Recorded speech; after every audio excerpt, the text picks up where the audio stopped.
I wish I could report, as my colleague from the Air Force Academy did, about Catch-22, that Slaughterhouse-5 was required reading at West Point in 1970.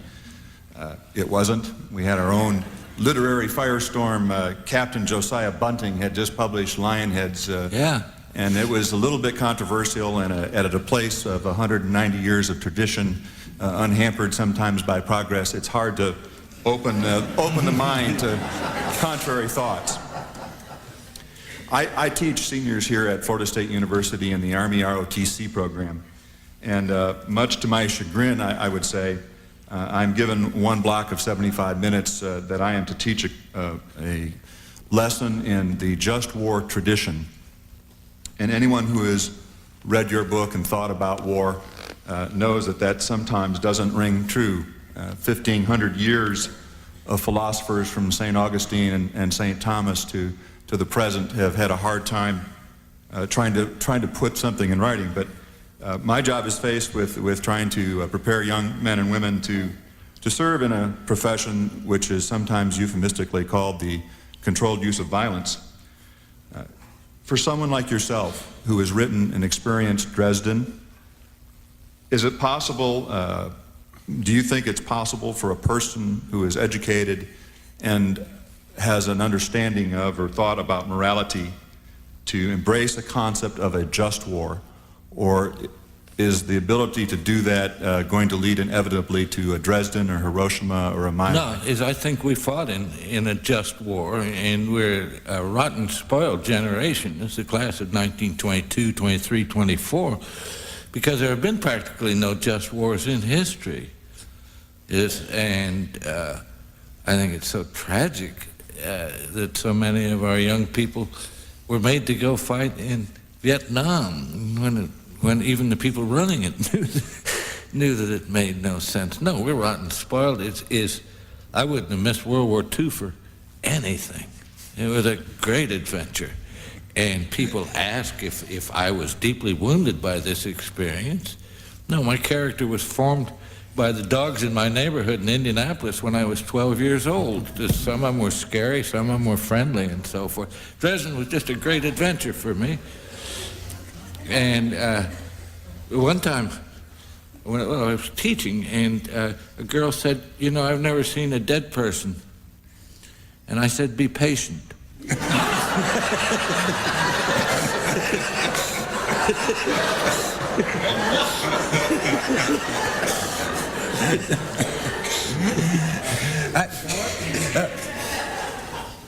I think you're faced with a very difficult task.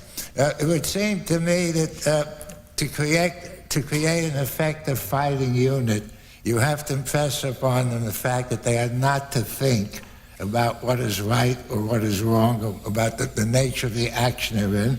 The decisions to be made will be those of combat.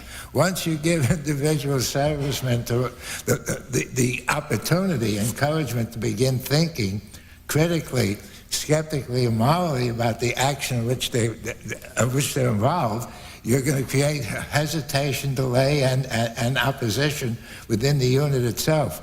We're talking about literature of war today, and listening to Mr. Vonnegut and Mr. Stiver, I began trying to think of incidents I know about of servicemen who have refused to obey an order because they thought it was unjust. And with the exception of the man who saved Paris, I'm not aware of any in our army, the British Army, or any other army.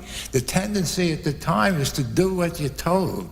And I think in the RAF, the British airmen who were flying these night missions, they might have been frightened. They probably were frightened. But they were given orders, and they obeyed them because everybody surrounding them was obeying them as well. There is a human tendency to conform, even in our dissenting ideologies. We're seldom alone. If I was opposed to the Vietnam War, I was surrounded by people who were opposed to it. It was not that I was living in a military city in the Midwest or the South and standing out, although there were people who were doing it. We do tend to obey.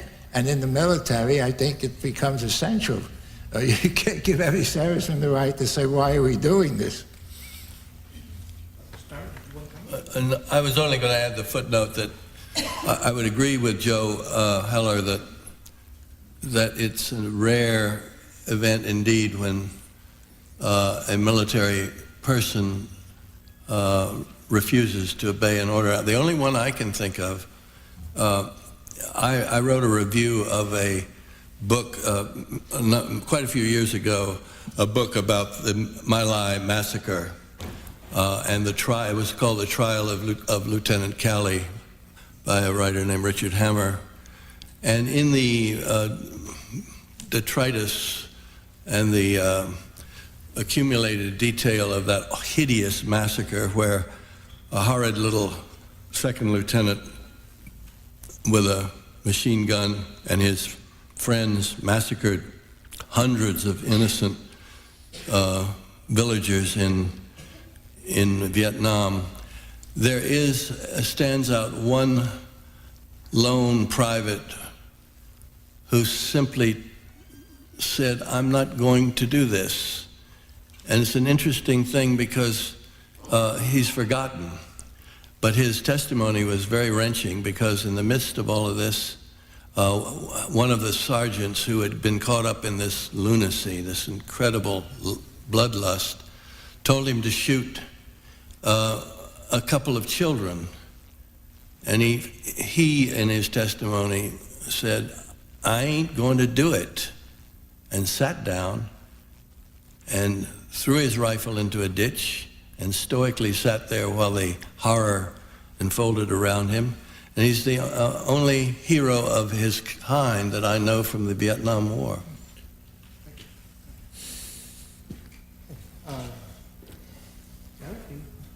I want to shift a little bit to a literary question. I'm sure I'm not the only person in this room who is surprised to hear that Slaughterhouse-Five was a piece of reportage. I think it's also science fiction and fantasy and postmodern. And I wondered if you would respond to the label that was placed on you very early, that you were a postmodernist. Does that mean anything to you? And if so, what? And do you accept it as a label? Well, it's taught by academics, and I don't hang around with academics that much.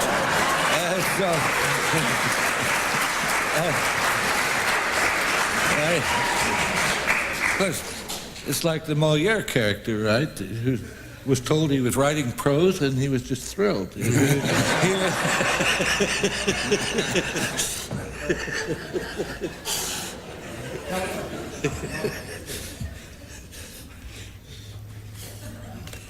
We've been talking a little about ideas of momentum and inertia, and it makes me think of two of the themes that I know are in your Slaughterhouse-Five novel that I'm curious about. That of being unstuck in time, and also that of being like a bug stuck in the amber of the moment. And I wonder if you could just elaborate on these ideas, both what they mean in the context of the novel, and also if you might be able to apply them maybe to us in today's society. Well, I have a quirky idea about our perception of the world, and I mean that's just because I've got a screw loose. But I think what we are misunderstanding is time. Is in every equation we treat time as a constant, and I don't think it is, as I think time remains utterly mysterious. And but you take a risk if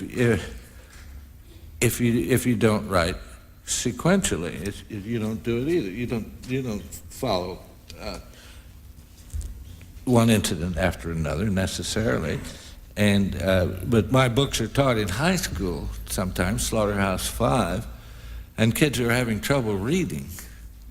You know, it's hard enough. It's just deciphering it, and then the fact that the events aren't following one after another sequentially is just too damn much. And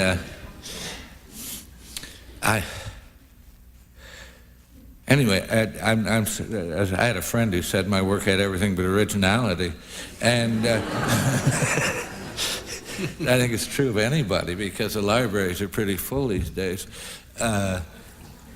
But I think a lot of writers are now playing with time, as I think the suspicion I have that we don't understand it properly is widely shared.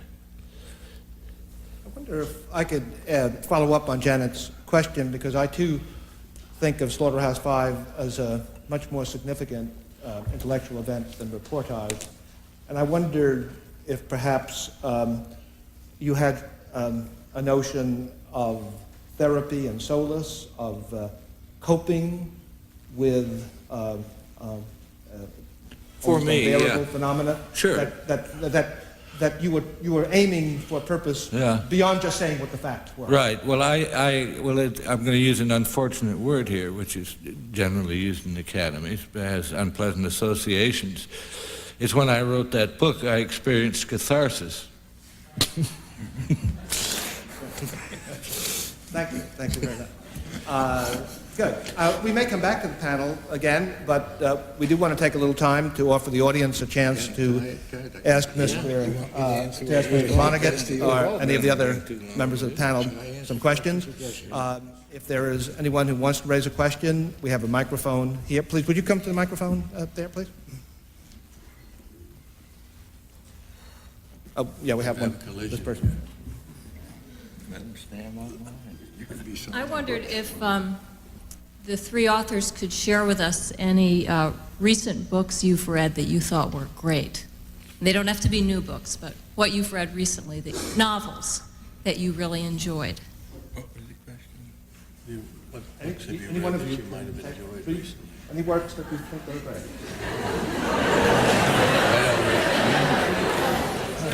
Candide by Voltaire, and it's also very short. It won't take you very long.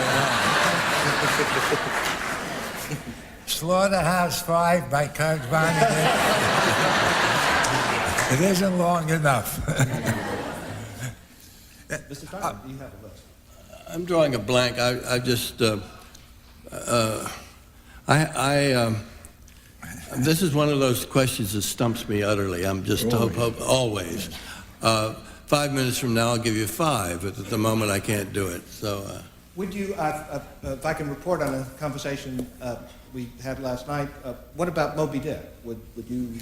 Well, Moby Dick's a terrific book, but I haven't read it in a number of years. I mean, Look, there is a terrific bestseller of recent times, which I liked a hell of a lot anyway, which was At Midnight in the Garden of Good and Evil. I enjoyed that so much. That's not a novel.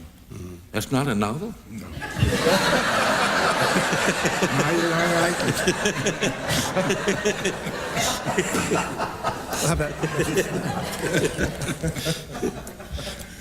This doesn't pertain directly to your talk, Mr. Vonnegut. I was interested, all three of you, if any of you have any thoughts on the current German treatment of Scientologists and any possibly disturbing historical parallels in that. What about Scientology? that misses my... Well, we're not movie stars, and so we haven't gotten mixed up with Scientology, and I don't think about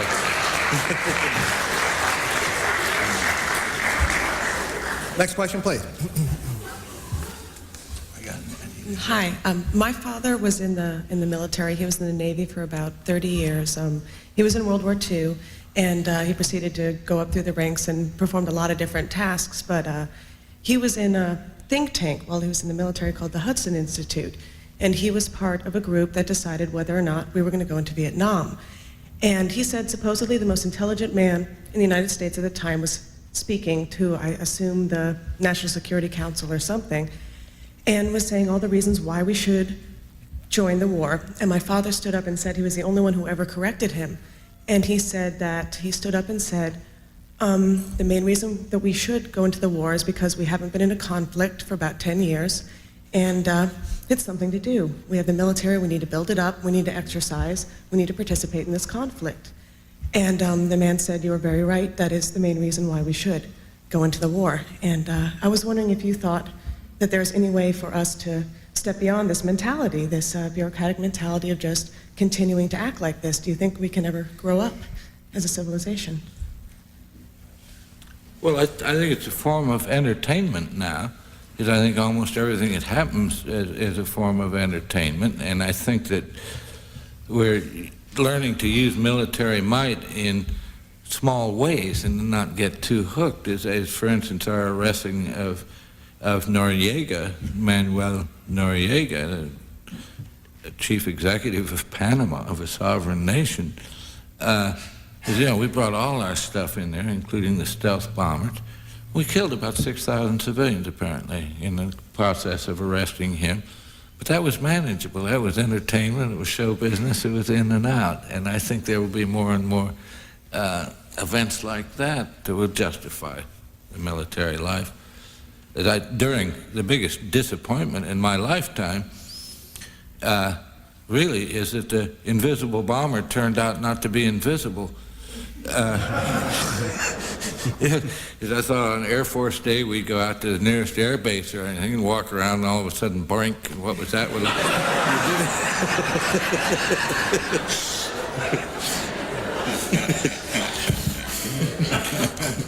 Next question, please. Mr. Vonnegut, let's just say that it was your job to bomb America. Which of our great and ancient and cultured cities would you avoid? And would I be safe here in Tallahassee? No, I'd bomb the Atlanta airport, is what I would.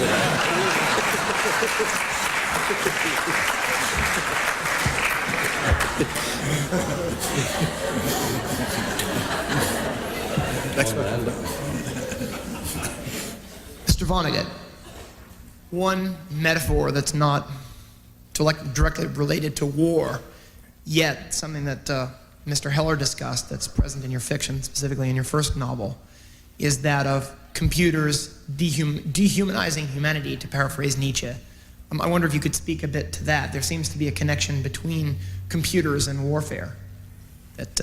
Well, of course, when I was working for General Electric years ago, they were trying to, at the request of the Pentagon, they were trying to develop fully automatic schemes involving as few human beings as possible for knocking the hell out of the enemy. As I think there's very little left for human beings to do, which is sort of demoralizing. I think that the Second World War, and particularly the Holocaust, and then maybe the atomic bombings, disgusted us with being people. I think it's very seldom mentioned that we're awful animals if we can do that sort of thing. And so a lot of people think, well, the hell with it. Maybe we should. Maybe human life should end. And I have, in my last brilliant book, which will be published in September, I say that the reason only a few people show up at anti-nuke rallies and at Greenpeace rallies and at peace rallies, if there's any problem, is people don't give a damn if life goes on or not. They hate it. That they're embarrassed, they're too fat, their anchors are too thick, they can't dance, they're not good lovers, they don't make enough money, they're too short, they just don't feel good. So I think the secret is that people really don't like life very much, and Dr. Strangelove is the end of it. Remember, is finally a doomsday advice goes off at the end, and there are these beautiful white clouds coming up, and it's Glenn Miller Band playing We'll Meet Again, don't know where, don't know when. I think that's what everybody liked about the movie, is we're all going to leave.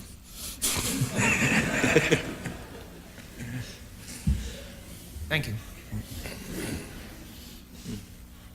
Well, the question that I have about this period of the war is if the Allies were looking for targets and had bombs and needed something to do, why didn't they bomb the rail lines to the death camps? Well, because they would have killed Elie Wiesel.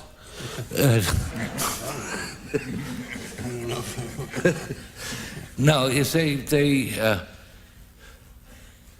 Well, they could have done that. It's very close to the beginning of the war. As Dresden, was essentially a meaningless gesture. I think probably about that time is Auschwitz itself. Yeah. It was under attack and was probably being evacuated. Also, there was an extreme difficulty. When I was writing Sophie's Choice, I did some research on that, and on the surface it appeared very easy to have been able to do that, but in actual fact, the rail lines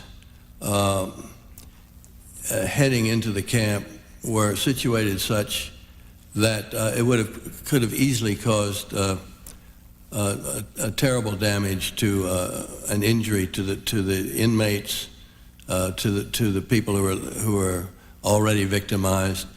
And as a matter of fact, there are documents from the Pentagon that were made public quite some time ago, showing that this was considered as an option, but the reason against it was, just as I said, that it was not feasible because they were worried it would cause more injury to the people who were in Auschwitz than would justify any such bombing. Question, please. Yeah, I feel a little like a supplicant kneeling in the hallway here. But if I ever had a chance to actually see Kurt Vonnegut and ask him one question, I thought it would be the second dumbest one here today. And that is, are you the reincarnation of Mark Twain? And if not, how come? No, this is my father's mustache.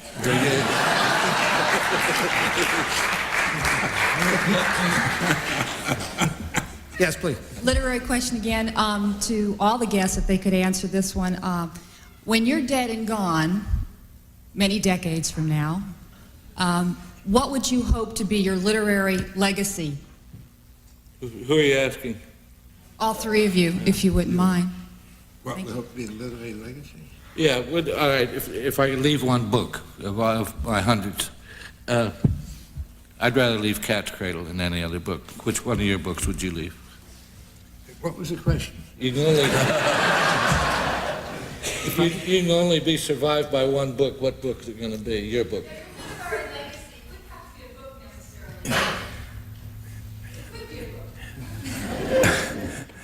I don't think in those terms.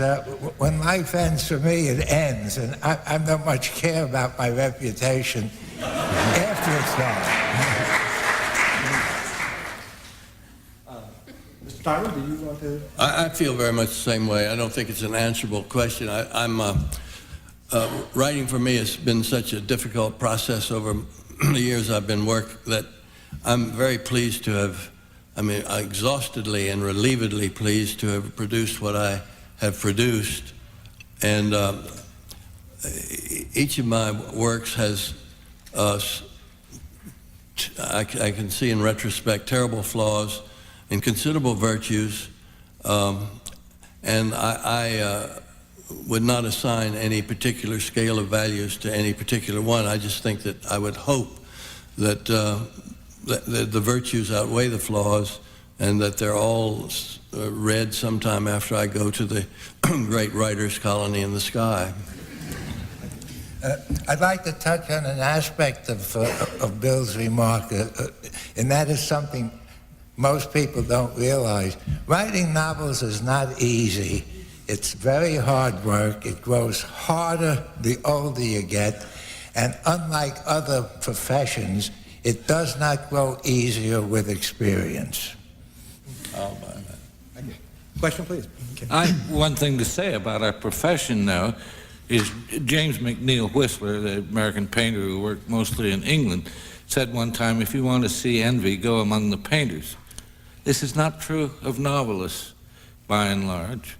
Just as soldiers feel brothers to all other soldiers, I think writers feel a close relative of anybody who's completed a book, even whether it's been published or not. Yeah. Yeah. Please. All three guests wrote in the aftermath of a just war, World War II. How do you feel, this is for all three of you guys, how do you feel contemporary authors, such as like Tim O'Brien, you touched on, Mr. Styron, on the trial of Lieutenant Calley, which Mr. O'Brien touched on in his novel In the Lake of the Woods. How do you feel contemporary authors have handled reality and metaphor in the aftermath of an unjust war, Vietnam? Thank you. Well, I think you spoke of Tim O'Brien. I think in my limited view, I don't have an overview of all the literature that has come out of the Vietnam War. I think Tim O'Brien is probably the outstanding novelist to have come out of that war. His hatred and loathing of the war is so complete.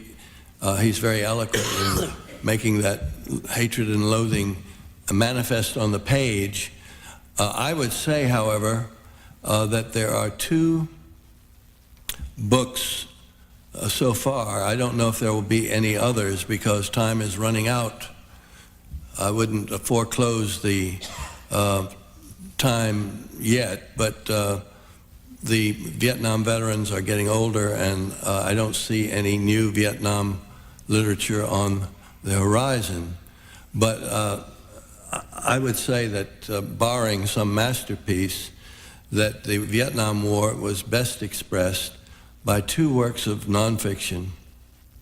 One called A Rumor of War by Philip Caputo, which is a brilliant personal account of his own participation in the war, harrowing account of all the various things he had to do, including committing some atrocities. And the other one is a marvelous book called Dispatches by Michael Herr, H-E-R-R, which is brilliant. The movie Full Metal Jacket was partially based on that work, and I highly recommend both books to anyone who really wants to know the nitty-gritty and the ugly underside of the Vietnam War. Yes, please. Thank you. This is for Mr. Vonnegut. In your book, Slaughterhouse-Five, you use the saying, "So it goes," over and over. Is this your view on life? Well, it's best if you don't go all to pieces every time something bad happens. And so, yeah, it was dismissed. The way George Roy Hill handled this in the movie, incidentally, is very interesting. It's when they decided to make a movie out of it. They thought maybe some voiceover, or God or somebody was going to say, "So it goes," or maybe some character would say it. And then the way they did it is as soon as somebody died, just horribly often, cut to another scene, utterly unrelated. There was never any time to mourn the death of anybody, which is in fact the case in wartime. Yes, please, your question? This is for Mr. Vonnegut. Concerning your theme of the inhumanity of man's inventions to man and basically man's own ability to destroy himself, where do you see mankind heading in the 21st century, well after you're gone? Thanks a lot. Well, you know what I mean. I didn't mean to imply that you were going to die by the time the 21st century. I don't know. Again, my interest has been largely in technology and in the state of the planet as a survival system. And there have been complaints that these aren't proper subjects for a novel. But I think overpopulation is really going to give us a hell of a lot of trouble, and we've done an awful lot of damage to the environment and so forth.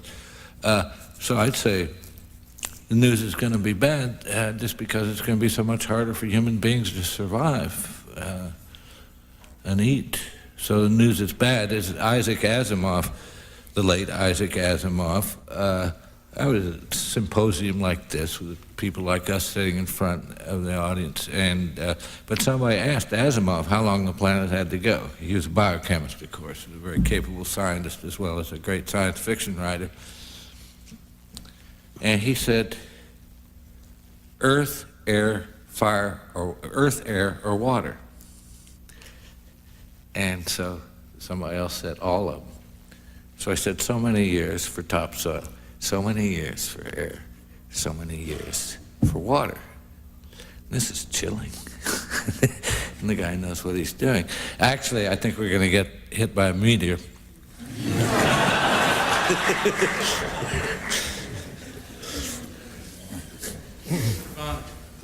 I've read probably just about everything you've ever published, but the one story that stuck in my mind over the years the most, and I can't remember the title of it, was a short story in your collection of short stories called Welcome to the Monkey House. And in this story, the protagonist is a very talented ballet dancer who is weighted down with weights so that his performance does not outshine anyone else's. Could you comment how this relates to the current dumbing down of America and the doctrine of equality of outcome as opposed to equality of opportunity? Well, William Buckley liked that story a lot, and at one point I was completely out of print except in the National Review that month.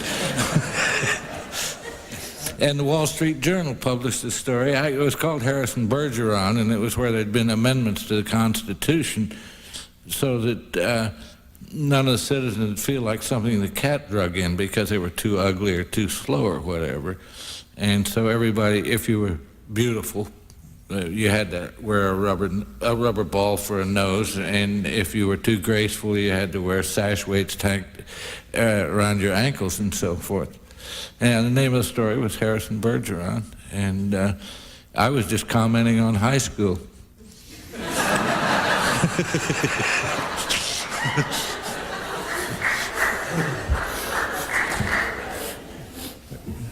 Yes, I'd like to address this question to the whole panel there. Carrying on with this theme of the kind of inexorable movement of the war bureaucracy, what were some of y'all's thoughts when the Persian Gulf War was coming to a head there? I think, once again, that was a war that was declared a just war, at least by Billy Graham. I don't know if the Pope declared it. But it was a real feel-good war for the country as a whole. But I was wondering what y'all's thoughts were. What do you think of Desert Storm? The Gulf War. Question just to me. Yeah, they said Mr. Heller. What?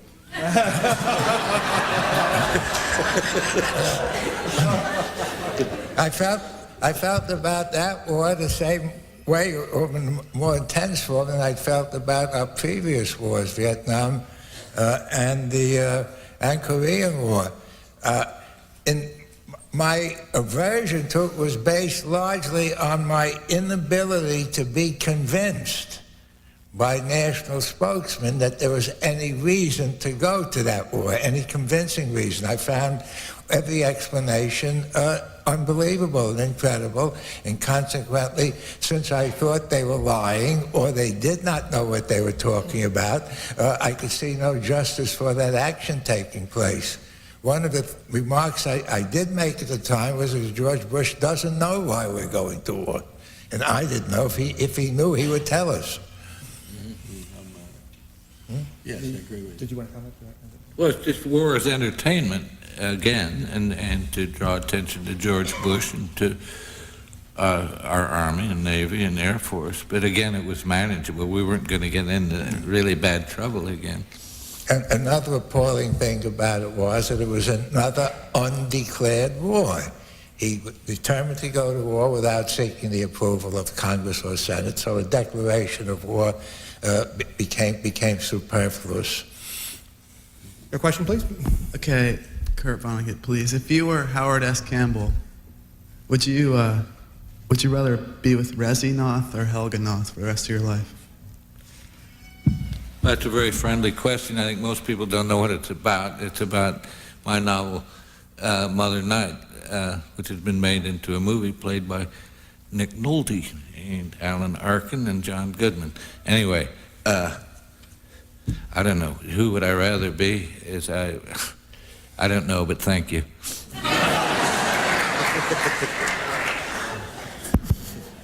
Your question, please. Hi, Kurt. How you doing? I know you so well. This question is about Howard Campbell, too, actually. And he's in Mother Night, and you bring him back in Slaughterhouse-5, and I was curious to know if he was based on anyone and if there was actually any attempts to recruit Americans for the German army. Yeah, there was. before the bombing of Dresden, and this guy showed up and claimed he was from the Free America Corps, right? And he had a really swell proposition. Is our real enemies were the communists, and so we should join an American unit on the Russian front and fight the communists, which is a swell idea, I think. And then after the communists were defeated, we'd be repatriated through Switzerland. And the promise, which was really quite tempting, is warmth and food, you know, and so that might be one reason to join. But nobody joined the Free America Corps, but there was another outfit called the Knights of St. George. And of course you realize the Brits had been in prison for years often, caught early on during the Battle of France, and they were sort of nutty, and some guys did join the Knights of St. George, I understand. And the French, of course, had a whole regiment, I think, on the Russian front. No, but nobody joined the Free America Corps, but there was such a thing. You gentlemen all took part in what you call a just war. I'm wondering if you think that in the future there might be a just war, and if so, do you think it will be fought in the name of a multinational corporation or religion or some charismatic individual like yourselves, or just whom? You guess. I don't know. My personal reaction to World War II as a just war is based on the fact that we were not actively involved in it until we were attacked at Pearl Harbor. And a day or so later, Germany and Italy declared war on the U.S. before the U.S. declared war on them. So that, from my point of view, it was a defensive war and a necessary war as an alternative to surrender. I know of no other war since it that had those characteristics. I can't think of any American wars preceding it that had those characteristics.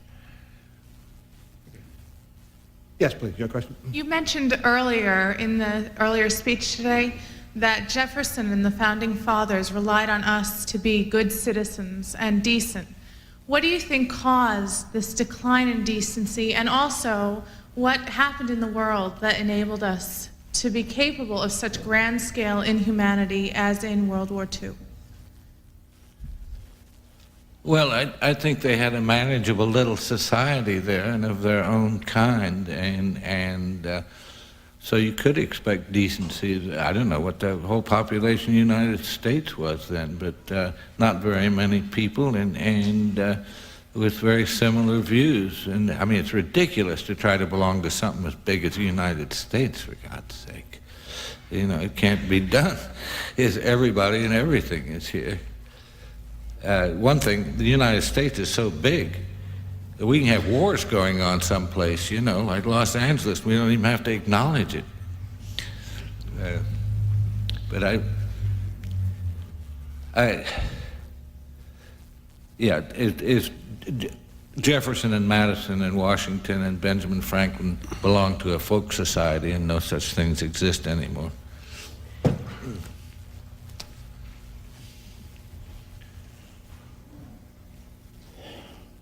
I actually want to follow up on that previous question because a phrase that occurred this morning has been rattling around in my head: freedom without responsibility.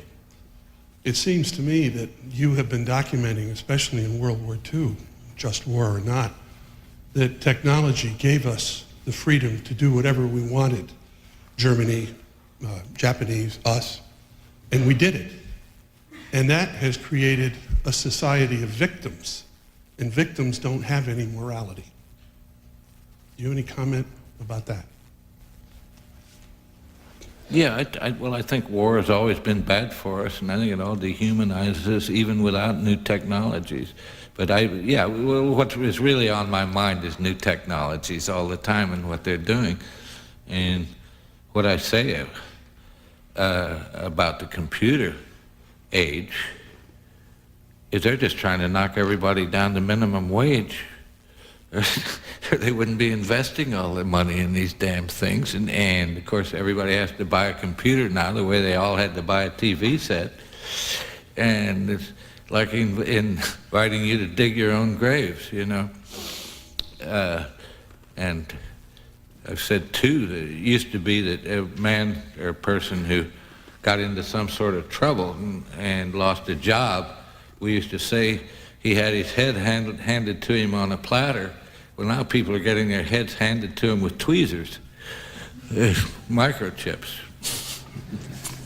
Our panelists are going to be going to a press conference, so I think they've labored long and hard and well for us, and so I want to terminate our session now and thank them for their participation.